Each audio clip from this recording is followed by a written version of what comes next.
Hello and welcome to Stylish Chats with Creatives. Today on the podcast, I'm speaking to Faye Aydin. She's a hairstylist, makeup designer, Emmy Award winner, and a Bafta Connect star. Hello. Hello. It's so nice to finally chat. I know we've connected on LinkedIn and possibly Instagram as well. And it's so nice to finally sit down and have a little chat with you. Yeah, likewise. Nice to see you and chat to you as well. Yeah, it's nice. So I am in awe that you're an Emmy Award winner. You explained to me before we pressed record about the Bafta Connect star kind of membership. Is that what it is? Yeah, it's like a union. Yeah, so what it is you apply as a creative in the film and TV side and game side of the moving image part of our industry. If you go on their website, you can apply to be a Bafta Connect member. You just fill out the form, and then it's when you've got enough credentials and they accept you, then it gives you an opportunity to network with other people in the industry, gets you in rooms quicker, and it opens up doors and opportunities for you as a technician within the film side of the industry. It's really interesting because, like I was saying to you before, I had no idea it existed. You don't, you see, I spotted it for a few other colleagues of mine from the film side that had done it, and I was curious and I looked into it myself. But it's one of them things where you spot it, and when you're aware, I probably saw it like 500 times, but I wasn't ready to actually see it. Yeah. And this one time, actually, it was in lockdown when I was probably less busy, and I spotted it and I thought I'm going to do some investigating, and then I went on the website and I saw it, and then I applied, got it, and then just stayed with it. Oh, it's so good. You were saying as well, it's a good thing, isn't it? Yeah, you're saying that you get to like go and sit in the coffee shop, use the building, use like networking events. You get like a little key card, Bafta key card. It's at Piccadilly in London. I know it's London, but that's life, isn't it? Most of the things are in London. So then you can go in within the hours that it's open, and then at the top they've got like different studios, and not studios, like cinemas. You can watch like the Bafta films there when they have like the Bafta Connect days where you go down and network with all the other Bafta creatives. You go there, they've got like a little bar, I think, on the first floor, and then on the second or the third floor, they've got like it's lovely, it's like a cafe. You can go and have food there, or you go there midweek if you've got meetings, prepping. You've got access to it, and it's so professional. It's nice. I mean, yeah, we've got like a Bafta community. There's different pockets around the UK, and we're kind of in the talks of asking Bafta to sort us out in Manchester. Yeah. We need something like that up here, and I think most of the regions are trying to do the same. So we're working on it. So we speak to like the people that look after us and that. Yeah, it definitely is needed in Manchester because the scene is so huge now. The creative scene in Manchester is absolutely exploded. Definitely. It's, you've got less, it's less, even though there is stuff in London still, but I feel like Manchester's really given London a run for its money. Yeah, when they do the Connect networking events in Manchester, they use Home, where the arts place just opposite the Hacienda Apartments. They use that as a place. So we was like, we just need a venue up here where we can do that. Maybe it's every 3 months or something. So they're going to look into it and see what they can do. But at the moment, a lot of it is in London. But even so, we've got like these WhatsApp groups that we've all set up, so we can all communicate. It's like an underground community. If you're part of it, you're aware of it. But if you're not, it's like, what is this? Yeah. Yeah. But it is, you should definitely look into it. Yeah, it's really interesting. And I think there'll be people who listen who don't know about it as well. And I think it's important to like share it. Definitely. Because it's valuable, isn't it? Valuable resource. It's like that in our industry, I find. Do you find that there's a lot out there, but unless you kind of have a chat with a colleague like we're doing, then you're not aware of it. It's almost like you've got to really dig deep to find it yourself. And when someone finds it, they're not necessarily going to share it unless you get lucky or whatever, or they're having a good day. So it's a bit like that, isn't it? It's like, well, I really hard to get this. I'm not going to, you've got to put the work in. And it's like, well, actually, not really. No, it's there. Yeah. Share it. Yeah, definitely. Yeah. I do feel like the younger generation are sharing a bit more. than people who have been in the industry a really long time, like 30, 40 years. But I feel like people are sharing a little bit more. But you're right, with certain hidden gems like that, like I had no idea. Well, I didn't, and I came across it by chance, and then I acted on it. But like I say, I've probably seen it before, but I just didn't.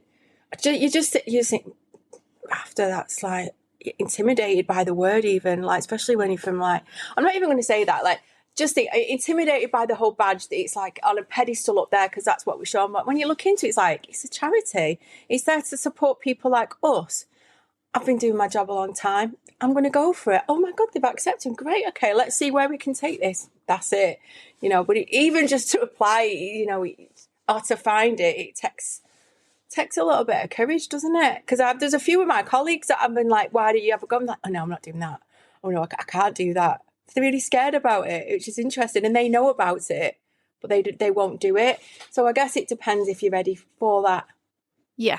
To put yourself in them kind of rooms sort of thing, you've got to be at that point and ready for it. Yeah. And I think sometimes no matter how long we've been doing our job, you can still get intimidated or oh God, yeah. What's the word I'm looking for? Time. Yeah. Sometimes now I'm doing this chat with you. I was like, oh no. And you get nervous as well doing new things and like trying new things, and like going to networking events sometimes I find quite nerve-wracking. Even though I'm dead chatty, it's hard. You're like, oh God, what if I'm too chatty? What if people look at me weird, or It's true. Yeah, it's one of those events are a beast of their own, aren't they? Oh yeah, they're hard. It's a catch-22 because they're helpful and you always feel elated at the end of it and so proud of yourself, like, go me, I did it. But the going, you're like, yeah, I've booked one, I'm going to go, dead excited. Then you get there and you're like, oh God, can I do this? And you go in and you're nervous, and then it just takes that first chat and then you're off then. Yeah. And it's exciting, isn't it? Yeah, that's it. So how did you get to be a hairstylist and makeup designer? What's your journey here? Did you go to uni? Did you go to college? Were you always in love with makeup and hair? So no, I didn't. So I started as a hairdresser from school, trained as a hairdresser, and I did that. So I still do hair now, more styling hair than cutting and colouring. Until I was 19, I actually moved to London to pursue a dream of being a session hairdresser. My goal was like to do session hair for magazines, fashion show, fashion week, all that kind of stuff. And I knew that I definitely wanted to do that from young since I was started in hair. And then when I went to London, I was working at a particular salon. It was a client, it was a regular who actually was a makeup artist, and she said to me, you need to train to do makeup because it will help you get to where you want to be quicker. She went, I can see you do makeup, you'd be really good at it. And she used to go on and on and on about it, and then she told me what I needed to do. And then I looked into it and I thought, yeah, this looks good. I did a 2-year BTEC at Manchester. It's now Manchester College. It was City College in Crumpsall when I went there, but it's now Manchester College in Harper. But it was a 2-year BTEC, national diploma. I went there for 2 years, did like hair, wigs and costume. Loved it. And then I started to learn about the industry then. And then I got into ITV, applied for like a trainee scheme in London, went back to London, was like a trainee in film at TV for 2 years. Then when I completed that, so tons of training, I went off, still doing my hairdressing as well. Then I went off freelance. So then I was completely freelance then, and I have been ever since. And then so I didn't really know about the makeup, even though I was aware of makeup, but I have always gotten people ready, which is in effect what I do as a hair and makeup designer. We get people ready for stuff, whether it's a shoot, fashion show, a character for a film. I've always done that, but I didn't really put a label on it. Yeah. So I always used to get my friends ready. It was like they always used to say, like, who's done your hair, or who's done that? I've done it. Can you do mine? So I've had that all my life. And then I thought, actually, well, that's what you do now, but I didn't realise what it was called, and I didn't know what to find until that client told me. And then what I found was, because when you do film jobs, they're time consuming, and I realised it was taking a lot of my time. So probably about midway through it, I decided that I started doing more shoots and stuff, like started doing more like still shoots, fashion shoots, model work and then adverts to break it up. So when I finish a job, I just can kind of rotate it. Yeah. Because it takes a lot. And actually, I just decided that I can make this, you just tweaked it a bit. I can do this better. So now I can do both. I can do, film of a TV job or an advert, or like maybe just do a couple of day shoots on fashion stuff. But that's really how I got into it. That is pretty in a nutshell. It's so interesting because everybody goes into our industries in so many different ways. And it's interesting that you say about film taking a lot of your time, because my friend's a costume supervisor and she's like gone for like, I don't know, 14, 15 hours of the day. And it's like 3 months solid like that without a break. And then she has maybe 2 weeks off and she's on another job, or she'd decide to take a month off or whatever. So it's nice that you're mixing it in with other stuff as well, because like you say, you're still getting somebody ready, whether it's a character or a model. Yeah, it's exactly the same. And do you know what I learned quickly as well is I actually call myself I'm a storyteller now. But my job is actually I'm here to tell a story, and whatever to execute that story, whether it be for a film, a TV show, an advert, or like selling someone's clothes. There's got to be a story.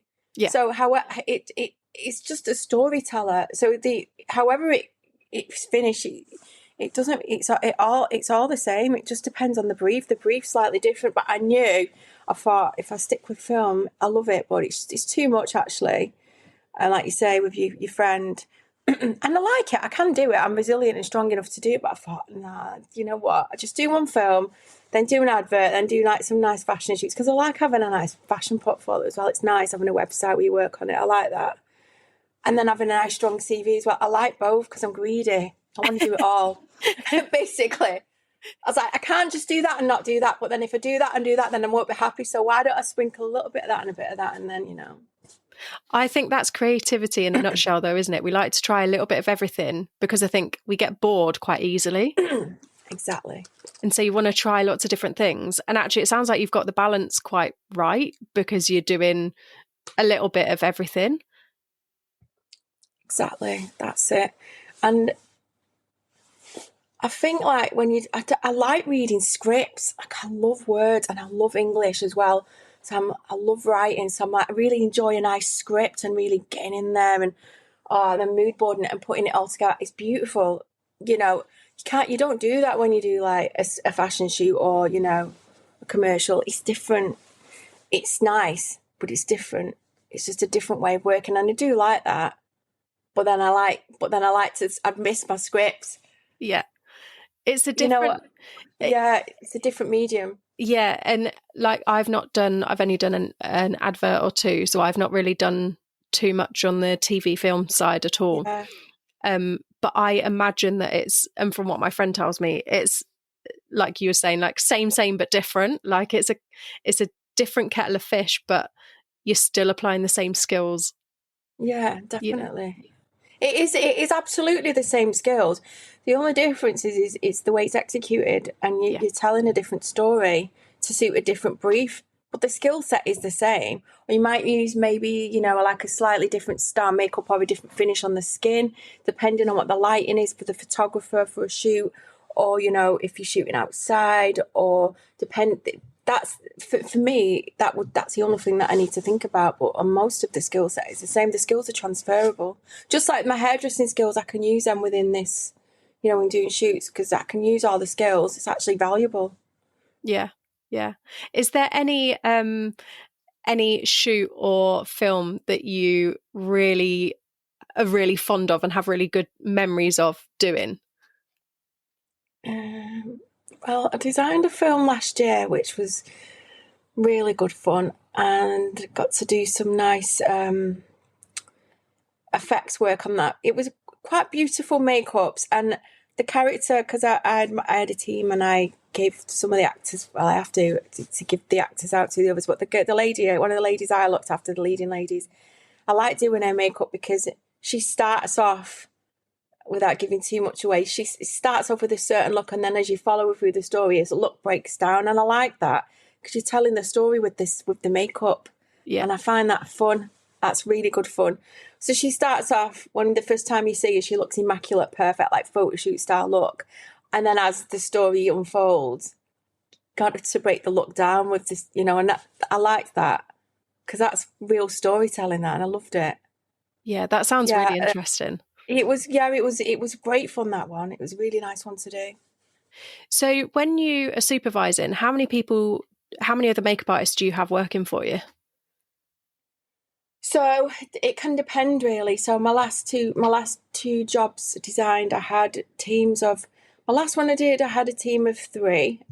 On my main team, including me, that was 4, and then I had additional help, so up to 3 to 4, depending on how many supporting artists we had. Then the film previous to that, I had a team of 3. Oh wait, yeah, a team of 3. Because me, then I had a supervisor, I had like an assistant, and then a trainee. And then it went on the busy days, we've got lots of supporting artists, extras. Then we hired like additional makeup artists to help out with the kind of bulk of people to get through. Yeah. And again, it can depend, you know, on your budget. Sometimes you can have a team of 6. You can have a team maybe just 3. It just depends really on what they're willing to pay.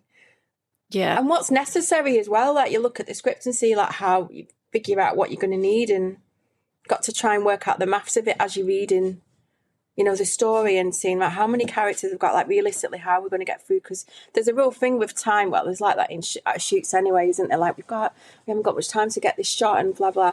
So you really, everything's on the clock. So you've got to work out, you know, realistic. You need to get their makeups out really within an hour in the morning, an hour 15 at a push.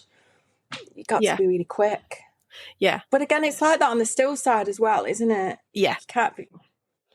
It's difficult because it's the same with styling. You've got to have everything prepped. Like while you guys are doing the makeup and hair, we're like prepping the clothes or outfit building, or, you know, and then all of a sudden everyone's like, yeah, we're ready. And you're like, oh shit, where's that hour gone? Yeah, and it's a shock, isn't it? You're like, oh my God. I'm like that. What I started to do now is I prep my kit, and then I go through. I replay the shoot in my head the night before, like I've already done it. Yeah. I learnt this technique and it really works. And so it's like I've already done the shoot. Then I'll do like I've started using this Procreate. It's an app where you can design looks on it, or I'll do it the old school way. I've got like face charts, and I'll design everything. And even if like on my last 2 short films I did everything, and then I don't know if you can see it behind. Oh yeah, little wig. I put the wig, I get everything ready, just so everything's ready to go. So when I turned up for the shoot, I knew that once that actor model's in the chair, I can just pop it on there, and it pretty much works. Yeah. So I've taught myself how to do as much as I can before the day. Yeah. And then, you know, if I need to send stuff beforehand and just get it approved, then do. That worked for my last 2 little jobs I did. I mean, the director really appreciated it. He was like, wow, this is amazing, thank you. But it just helped me then, because I thought, well, at least I'm ahead of the game. And then you're not... Yeah, well, that's it. You're being more efficient, right? Because you're using your time wisely before, and it might only take you half an hour, and then it's less tearing about on the day. Yeah. Yeah, so much. That's really efficient. It does feel it. Yeah, well, I kind of had to, because then last 2 films I didn't get a fitting. Cause sometimes we get fittings, which is where you get the actor in the before they start their working day, and you get to spend like a couple of hours with them to go through the character and try out different looks, take a picture, then it gets approved by the producer director, and obviously make sure the actor's happy, and then that's kind of their look. Then you got their stuff ready. But I didn't get that opportunity on these last ones because they were in London and I was in Manchester. So I did like a fitting without them, took pictures, and then did like a mood collage thing and sent it off to them, and it worked. And to the actors, and they were chuffed. I was like, this is great. And I was like, oh yeah, this is actually really good. Because I thought, well, I'll be so stressed on the day if I've not had a fitting. And costume designer got to do fittings because he was based in London. Yeah. I was the only one from me, and the visual effects guy, he was Manchester as well. Oh, was it? But, you know, it worked. It worked out. I thought, well, this is something new I've taught myself. Yeah, and it's like learning as you go along, right? I feel like I'm learning every day almost. There's a new skill, or somebody says, oh, how about trying this, or have you tried this? Or getting clients to do pre-production meetings for me has been a big one, like a quick 10-minute call a week before, and so everyone knows where they're at. It's like makes a lot of difference. That's a good one, that, yeah. Yeah, I've just started doing it because one client, it's the photographer and a designer, and they don't really have like a studio manager or anything. So they've only been using me a year. So we're just trying to get some things implemented to make everybody's life a little bit easier and more efficient on the day when we're there. But it's made a difference. That's all it takes, isn't it? Trying to pin people down and just say, can we just have a meeting about this so everyone knows where they're at? Yeah. Yeah. And I think as well, being creatives, you all have a different vision for the same brief. Like you can take different things from it, and then someone goes like, oh no, you're really wildly apart from what I was thinking. And a little quick meeting gives you 10 minutes to kind of come together about it. Yeah, definitely. Yeah, it's us creatives, we're just so visual. We are, aren't we? Yeah. It's finding out what works, isn't it? And I've got a thing like I think I've got the way I work nailed now. And then I'm aware that, as I was saying before, we're facilitators, aren't we? So we're facilitating the producer, the photographer, the director.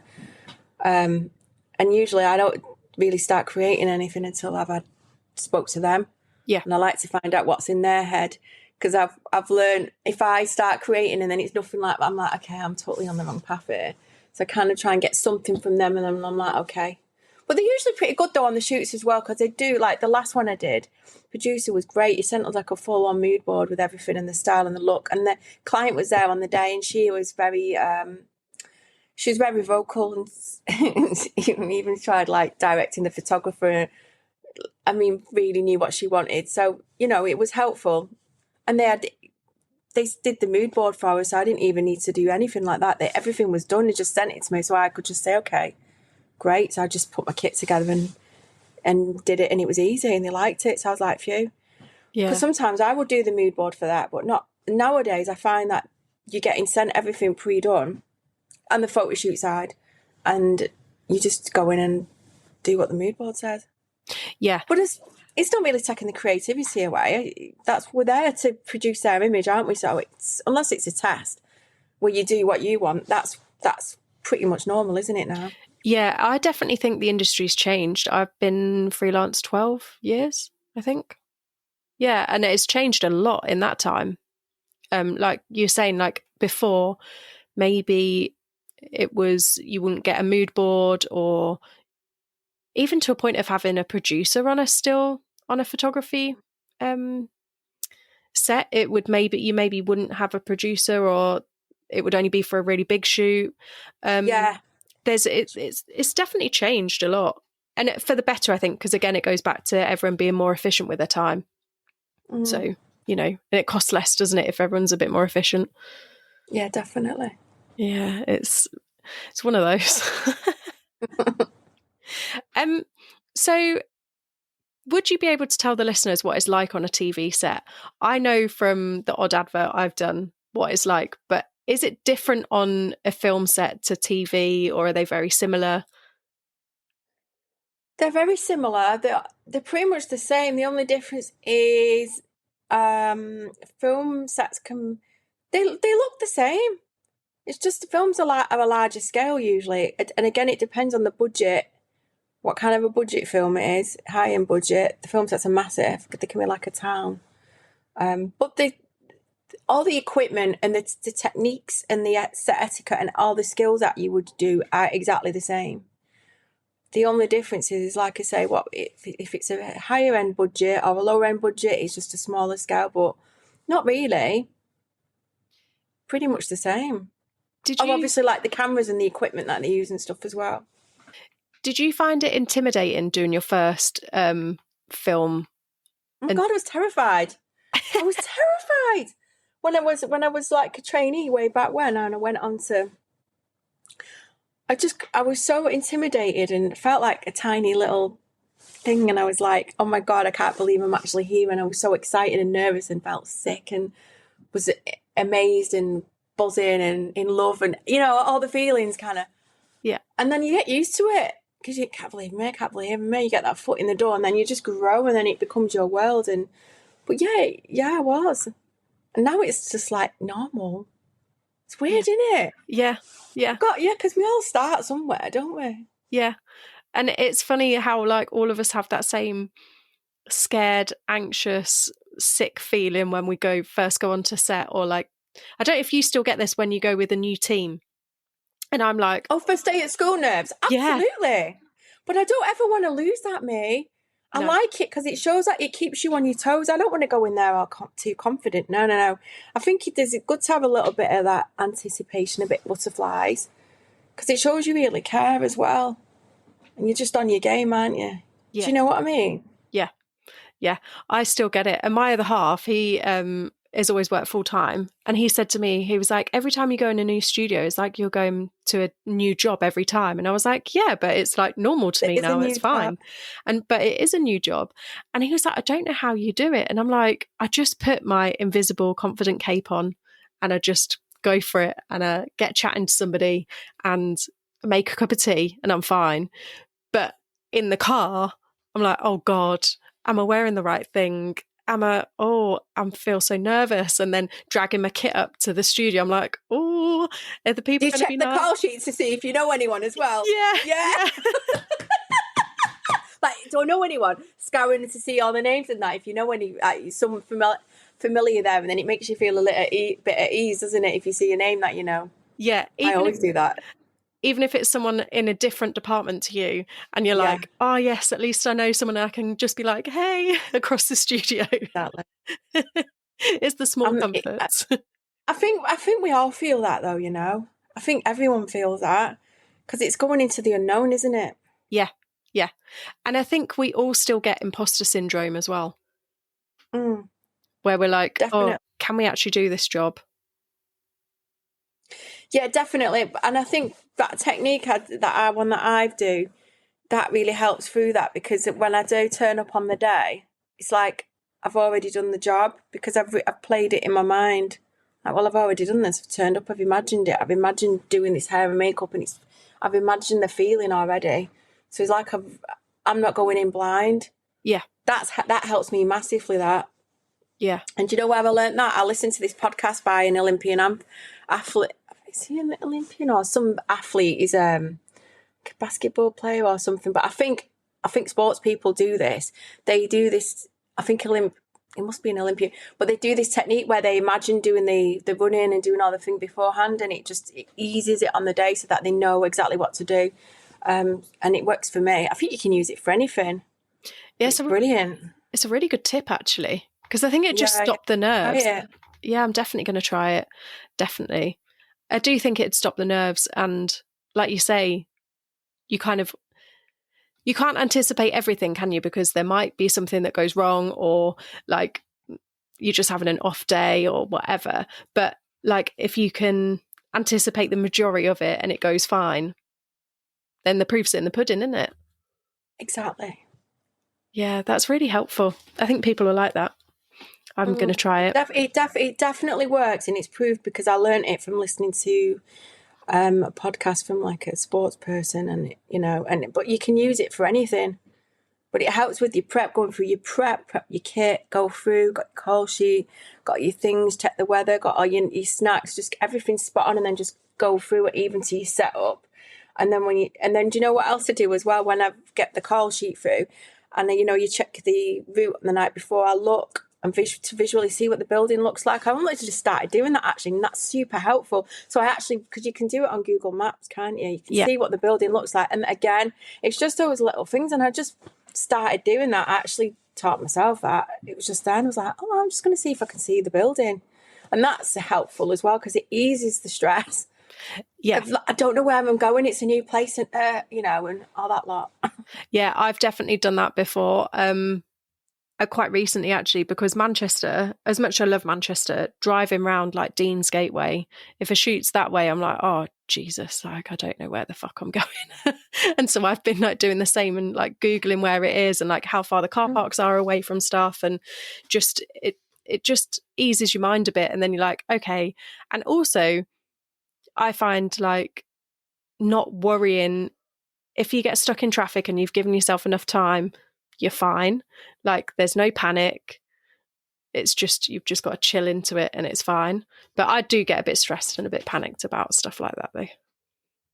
Yeah, that's helpful, that looking. Always allow enough time as well, excuse me, and extra time just for their getting lost time, I call it. I might need to rephrase that so it's more positive. But just extra time, driving time, and then the looking at the place and all the extra bits, and then asking the questions. So you're absolutely proofing the day out so you sorted. That always helps as well, because you know you've done everything you can. And it's extra work, but it's totally worth it. Yeah. It's worth it. Yeah, to keep you calm and like have a nice start to your day rather than stressing and dragging everything around. And because like I've got loads of kit with me all the time, and IKEA bags full of props, and you're just like, the last thing you want is to be stressed getting into the car park and then back out with all your kit. Meeting everyone for the first time and you're flustered. It's not. You want to kind of go in there all like swan-like, don't you? Hi. Yeah. Even though you're dragging like a whole trailer full of stuff with you. Yeah. So do you now as well, when you're saying you prep your kit, do you only take exactly what you need and maybe a little bit extra? You don't take everything with you anymore? So what I tend to do is, depending on the shoot, I'll tailor my kit for the shoot. So say I give some scenarios. If I'm doing like a still shoot for a fashion brand, my kit's a lot smaller, so I'll look at what the brief is and then I'll work out what I'm going to need. I'll see if I can see the models beforehand of, and then I'll just tailor my kit for that. Obviously I've got a studio full of kit here, and then say if it's like an advert, again I'll do the same thing. I ask all the questions, like I have my questions that I ask them, and then I can figure out what I need for that. But then I might take an extra bit of kit that I might not take out into the studio. I leave it in the boot just in case. Yeah. And then when I'm doing the film and TV side, again, depending on depending on what's needed for the look, if it's period, do I need hot sticks on my curlers, or if it's modern day, what am I going to need? What do I need out of my tools to create that look? Okay, let's have a look at this. Then I go through and then I start breaking it down, and then I'll pack my kit accordingly. So I do tailor it, job depending. I just have one kit and take it to every job. It doesn't work, and it's stressful. And if people do that, I mean, I don't know how they do that. They must have a massive suitcase, because I don't know how that would work. But I do tailor it, even like to bases and stuff and shadow palettes. Like I was like, what if I don't need to take that? I'm not taking it with me. I'll just move shadows and things around. But a lot of it is like my electrical tools. Like I have a bag which has just got all my tongs in and stuff, which I always take with me when I know I'm doing like a lot of hair work, or if it's a hair job. But if I say like, I don't know, it's like just like doing like a nice fashion brand, sportswear, or just something nice, pretty makeup, it's like one suitcase and one set bag, that's it. Whereas my last film, it was like all them boxes. Oh my God. Them blocks. I mean, it was a lot. It's like 3 cars load. Oh my days. A lot of stuff. A lot. I'm still working through it all. It's just a lot of stuff. But then that's different, because you need it, because you're designing characters as you go along. So you don't know what you are going to need. So you need to have a lot of stock room when you're on site that you can pull from your kit to create this look. Or director, which happens, might say, can we do this? Or have you got, we're thinking about this, and you're like, yeah, let me just see. And then you're like, oh no, I'm not. Yeah, we can do it. I'm going to do that. Right. Let's have a look at the stock and see. You've been there, haven't you? One of them. Yeah.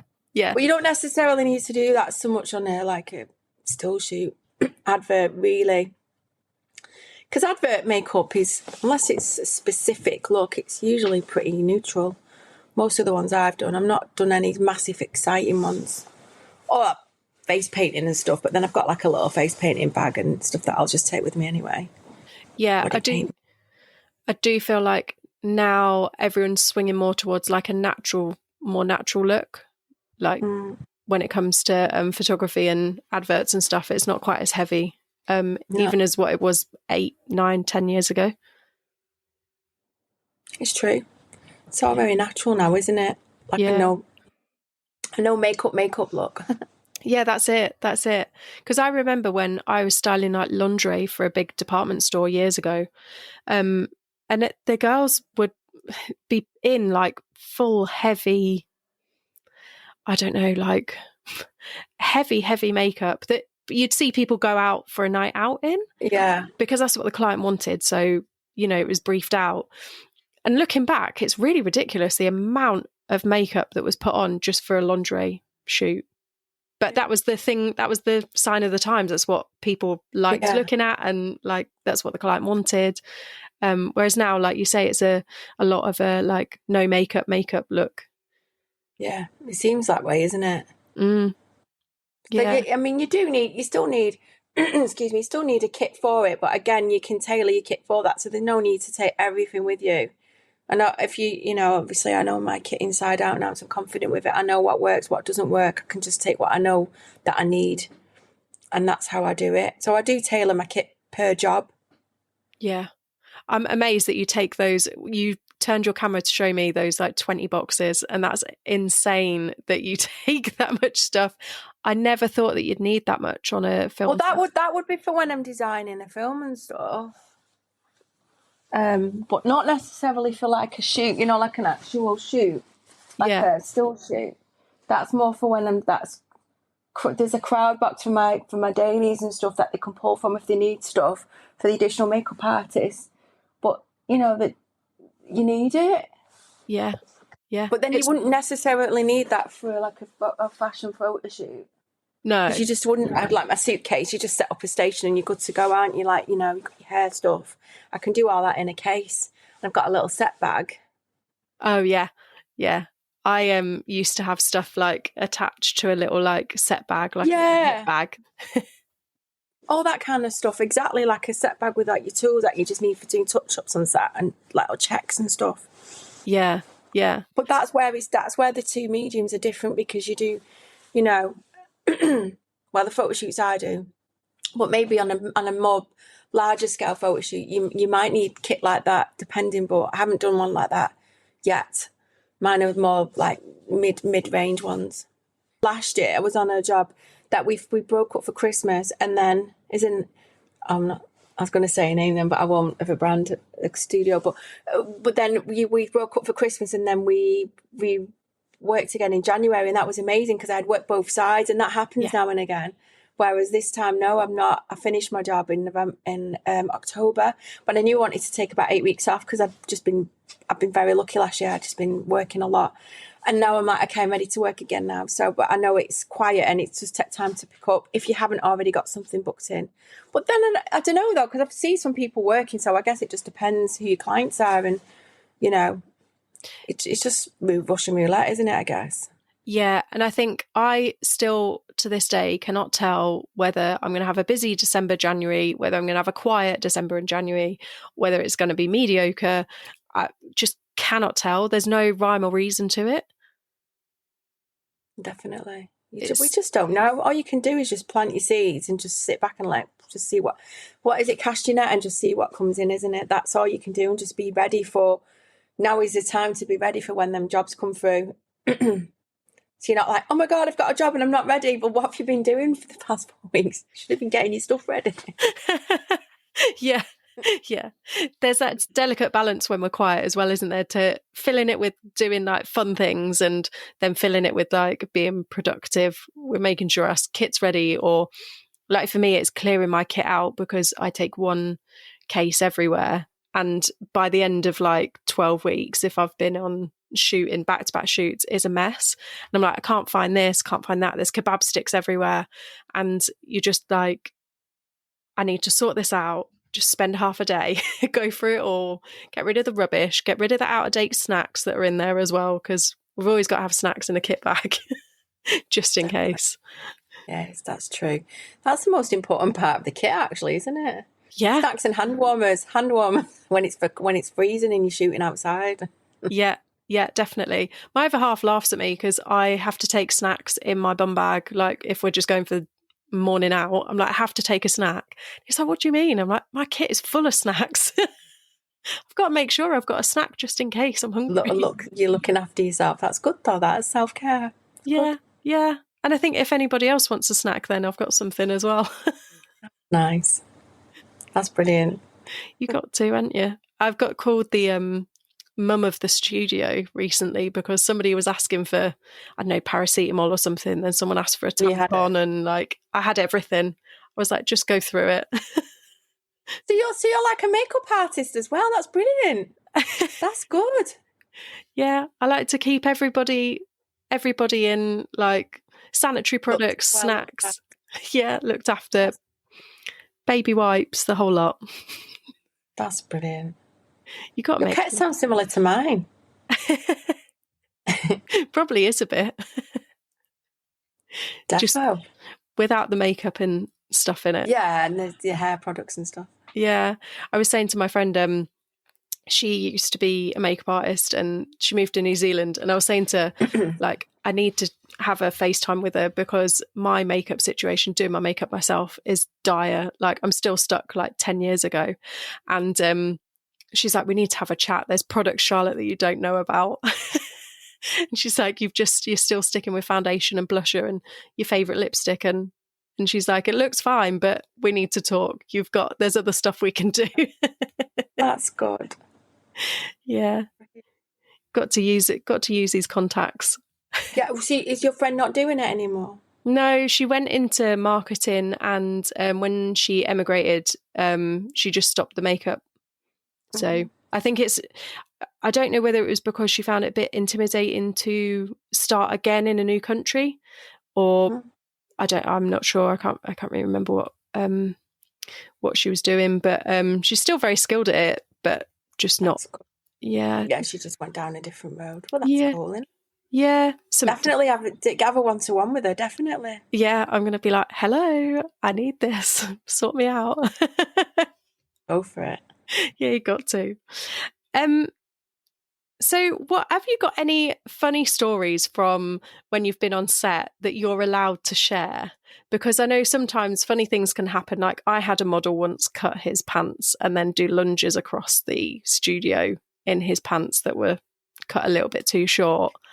And is there anything like that you've got that you can share? What do you mean cut his pants? Yeah, so he cut the legs of his pants off because they weren't like skin tight pants, and then they were riding up in the trousers. So he thought it would be better just to cut them off. So cut the legs off his pants. So gave himself like some tanga pants and then like pranced up and down the studio. And I was very young at the time, early 20s, and I didn't really know how to approach that kind of situation. So it sticks in my mind as quite a little funny anecdote. I mean, I don't know if it's funny, but so stuff like when you get people ready, and I suppose it is funny, you do like, you do like a certain look on the film side and stuff, and you get them ready and you're about to shoot, and something just pops out at the last minute. You need to leg it in, and wait, just need to go in. That's pretty funny. You just get it in on time, and you just manage to, fix it or whatever it is. But I don't really know actually. Let me have a little think about that, and I'll come back to you on it. Yeah, it's quite a hard one to think of on the spot, actually, isn't it? Yeah. Because I know sometimes some people think of stuff straight away when I ask them that, because there's one that comes straight to their forefront of their mind. And then some things, like you say, it's like little incidental things that happen every so often, and you're like, oh, that's funny, that just like fell out. Yeah. So while you're thinking of it, I've got another question that is quite open-ended. You can answer it whichever way you want. But what inspires you? Everything. The world, nature, people, life, animals, everything. The weather, sounds, all sorts. Everything inspires me. I used to get inspired just by looking at like books and magazines, reading books as well. So I use my imagination loads. But the world inspires me. I mean, nature inspires me a lot. I feel like I can be outside just looking at some flowers and I go, oh God, that's a really nice purple, that. Oh, I could do, yeah. I'll take pictures of stuff as well. I have like a little library of stuff that I've enjoyed to look, and I think I'm going to see if I can create something with that. So everything inspires me. And people as well, just going through, like, say I'm just out in town, just gone for a coffee. just the general public inspire me, and I'll just see, you know, in the normal attire, and I'll be like, that's a character right there. Yeah. I like that look, and I bank it in my mind, and I remember stuff because it's real life as well. I think I can use that for something, but it's already been done. But I bank ideas from just going about my life, which is, I do that. I just automatically do that now. Books, I read lots of books, and I get a lot of inspiration from the books that I read as well, creating the characters from the books. Yeah, so everything, I'd say, not anything in particular, but nature, yeah, people, the world. That's such a nice answer, because I think it's quite, as a visual person as well, I really enjoy people watching and seeing how people outfit and like how they dress themselves. And like go like, oh, and I really love it when spring starts to happen and you see all the bright colours and there's like just a freshness to the world, and it's so nice to like see. And I'm the same as you. I take pictures of everything, whether it's a grey and misty day or like a really bright summer's day, or the same. I try and log like people's outfits, or like, and the way you feel as well. Like, say you see, you might spot a flower, or, you know, might be, I don't know, might be quite a really windy day and I'm outside and wrapped up, and then the way it makes me feel, and I'm like, really kind of make a note of that. I'm like, oh, you know, and I'm all about that as well, and that goes into that image for me. Yeah. And that helps create, because when I do create as well, I actually get into the feeling of the creation as well, rather than just how it looks as a flat 2D. I'm like, right, how is this image going to feel? What's his character feeling at the time? You know, or when we're creating that, what do I want it to feel like, rather than it just being a 2D. I like to do it from the whole, because the person who you're making up, whether it be a model or an actor, actress, they need to feel something as well. So I always think, from my point of view, I always feel it's important to help them feel that feeling with the stuff that I'm putting on them and getting them ready with. I think it's like, you know what I mean? Yeah, it's almost like expressing the emotion as well, like getting people to understand the emotion that you're trying to. Yeah, because sometimes what I found is, and done this particularly with models, you can just get them ready, and if they don't want to play with you, they'll just stand there, they're quite stiff, they're not performing, but that dress is going to sell a lot better on that magazine page if they're giving it all that. And I really think it's important to get that across as when I'm getting them ready, rather than just painting them, just doing a really lovely eye makeup, but that's it. I tend to do that a lot as well, but I do get that a lot when I get my inspiration, that I kind of bank all them feelings as well. I think, oh, that's really nice, or that would work. Oh, I'm not sure what that would work for. Let's just keep a note of that, for it will be useful at some point. That kind of. Yeah. And that saying is, as prop stylists are the same. Oh, that'll be useful one day. That'll be useful one day. And then before you know it, you've got a house full of props and you maybe use those things like twice, but you know, one day a cabbage plate will come back in to fashion and someone will want it. Yeah, definitely. It's always like that. I think it's quite a broad answer, isn't it? But I think that is where I would say I get my inspiration from.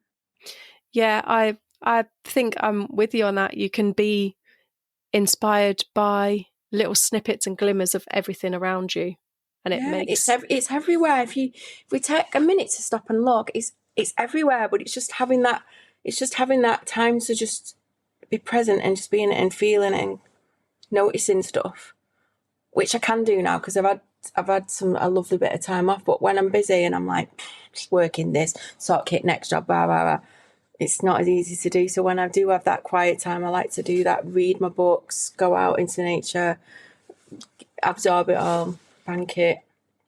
And I have like folders and stuff, just tear sheets and stuff that I've collected and stuff that inspire me as well.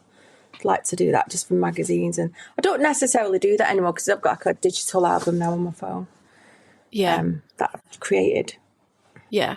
I need to sort mine out into an album of like dogs and then screenshotted other bits, because just there's so many pictures of my dog. Like when I'm trying to look for something, I'm like, right, there's 60 pictures of Coco. There's the thing I want. Oh, that's so cute. I even ages ago I set up an Instagram for her because people were asking me what the dog looks like or whatever. And so in the end, I was just like, look at her Instagram. There you go. There's all the pictures of her. Hey, what kind of a dog is she? Oh, she's Staffy Cross. Oh, I'll look her up in a bit on Insta. Yeah, she's gone downstairs now, but sometimes she'll just be asleep behind me while I'm recording. But yeah, she's definitely a stubborn Staffy and very likes her attention. And yeah, she's just hilarious. And sometimes I take her into work and then I lose her and I think, where's she gone? And she's laid on her back. Oh, that's good you can take her to work though, isn't it? Yeah. I don't always take her because it depends what I'm doing, because sometimes if I'm like cutting about quite a lot, getting props and stuff, she follows me everywhere. So, and she's a bit older now, so depends where I am. But sometimes I lose her and she's another member of staff's like giving her a big fuss and she's like somewhere different, or, you know, I caught her licking a client's face the other month when I took her in on a job. And the client approved everything so quickly because she was so distracted by the dog. That's brilliant. So the request for Coco was quite high. That's brilliant. Yeah, she's loved by many, I think, in studios. But like I say, I just can't always take her in because it's a bit like having a kid in. You know, I imagine if people have got kids, it's a bit like taking their kid in. You know, you've got one eye on the dog and one eye on your work. So, yeah. But I do like that fact that I can take her in though, and just, you know. Now and again, that's good, isn't it? Yeah. And then she sleeps for 2 days, so it's perfect for us. Oh, that's good. Yeah, too That cute. Well, I have loved chatting to you today, Faye. I have really enjoyed hearing about your journey into your creative role. I can't believe that I've sat and chatted to an Emmy Award winner, because that's incredible. Thank you. And hopefully you have a great rest of your month and you get a really cool job and lots of other things happen for you this year. And thank you so much for chatting to me. Thank you, Charlotte. Thank you for listening to this week's episode. I hope you enjoyed it. Please rate, follow and share, as it really helps this little podcast out. And if you have found value in the podcast and you have the means to, I do have a Buy Me a Coffee link in the show notes. This will help keep the podcast going. Join me next week for another fantastic guest. Bye!